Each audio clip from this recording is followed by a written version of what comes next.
রাধা গোবিন্দ মন্দিরে ভাগবত পাঠ ও ভক্ত সেবা দুবরাজপুরে। দোল উৎসব উপলক্ষে প্রতি বছরের ন্যায় এবছরও বীরভূম জেলার দুবরাজপুরে রাধা গোবিন্দ মন্দিরে ভাগবত পাঠ ও ভক্ত সেবার আয়োজন করা হয়। উল্লেখ্য, বাঙালির 12 মাসে 13 পার্বণ, আর এই 13 পার্বণের মধ্যে একটি হলো দোল উৎসব। তাই এই দোল উৎসব উপলক্ষে দুবরাজপুর পৌরসভার 1 নম্বর ওয়ার্ডের স্টেশন পাড়ার রাধা গোবিন্দ সৎসঙ্গ মন্দিরের পক্ষ থেকে 3 দিন ব্যাপী অষ্টপ্রহর ব্যাপী শ্রী শ্রী অখণ্ড হরিনাম সংকীর্তনের আয়োজন করা হয় মন্দিরে। পাশাপাশি ভাগবত পাঠের আয়োজন করা হয়। শেষ দিনে ভাগবত পাঠ করেন বিশিষ্ট শিক্ষক সোমনাথ মুখার্জি। এই অনুষ্ঠানে প্রধান অতিথি হিসাবে উপস্থিত ছিলেন দুবরাজপুর পৌরসভার পৌর প্রধান পীযূষ পাণ্ডে, দুবরাজপুর শ্রী শ্রী রামকৃষ্ণ আশ্রমের শীর্ষ সেবক স্বামী সত্য শিবানন্দ মহারাজ প্রমুখ।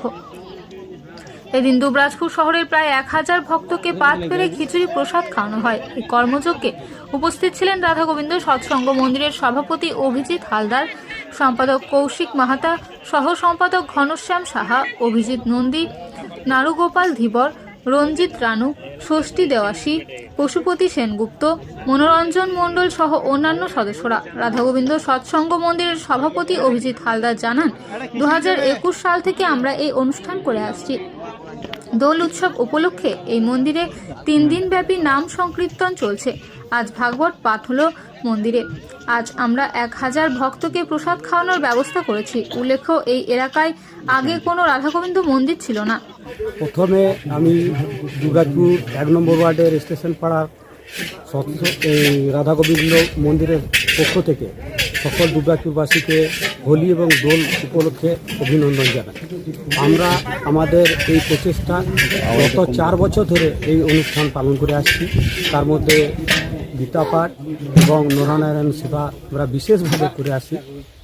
এতে গীতার মধ্য দিয়ে আমরা সমাজকে, আমাদের যে যুব সমাজ আছে বিশেষ করে, তাদেরকে আমরা যে ধর্মের পথে নিয়ে আসি এবং ধর্মের যে কিছু কুসংস্কার আছে সেগুলো বর্জিত করবার জন্য আমরা সবাইকে উৎসাহ দান করি। এর গীতার মধ্যে দিয়ে আমরা চাই যে সবাই ধর্মের মধ্যে আসুক এবং কুসংস্কারকে বাদ দিয়ে আসুক, কুসংস্কারে আচ্ছন্ন হয়ে নয়। আর আমরা এই পথে চলার পথে আমরা আমাদের পৌরপিতা এবং আমাদের আশ্রমের মহারাজকে আমরা সাথে পেয়েছি এবং তাদের প্রতি আমাদের সবসময় আমরা কৃতজ্ঞ জ্ঞাপন করি। শিক্ষকতা করতেন সোমনাথ মুখার্জি মহাশয়, উনি আমাদের এই দুবরাজপুরে শিক্ষক হিসেবে বেশি পরিচিত। আজকে আমরা মোটামুটি 800 থেকে 1000 জনের নরনারায়ণ সেবার আয়োজন করা হয়েছে। উদ্দেশ্য যে যাতে এখানে একটা ধর্মের কুসংস্কার থেকে যাতে আমরা বেরিয়ে আসতে পারি এবং এই ধর্মের মধ্যে দিয়ে যারা আমরা সমস্ত জীব এবং নরনারায়ণের সেবা করতে পারি, সেটা আমাদের মূল উদ্দেশ্য। আমার নাম হচ্ছে শ্রী অভিজিৎ হালদার।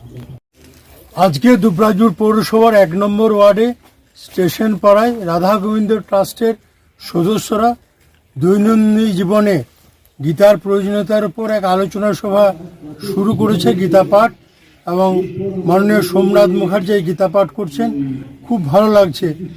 আমার সাথে রয়েছেন দুবরাজপুর রামকৃষ্ণ আশ্রমে শীর্ষ সেবক স্বামী সত্য শিবানন্দ সহ এই স্টেশন পাড়ার রাধা গোবিন্দ ট্রাস্টের সদস্যরা।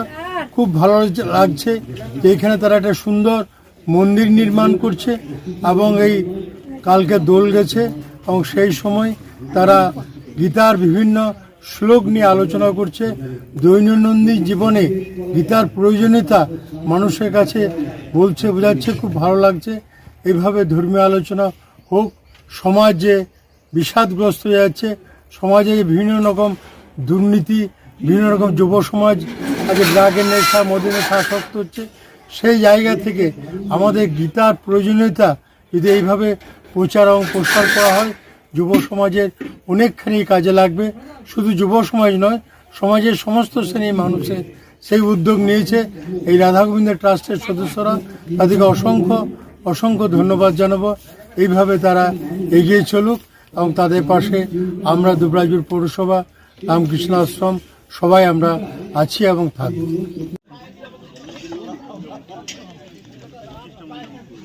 দুবরাজপুর থেকে শেখ অলি মোহাম্মদের রিপোর্ট, বীরভূমি বার্তা।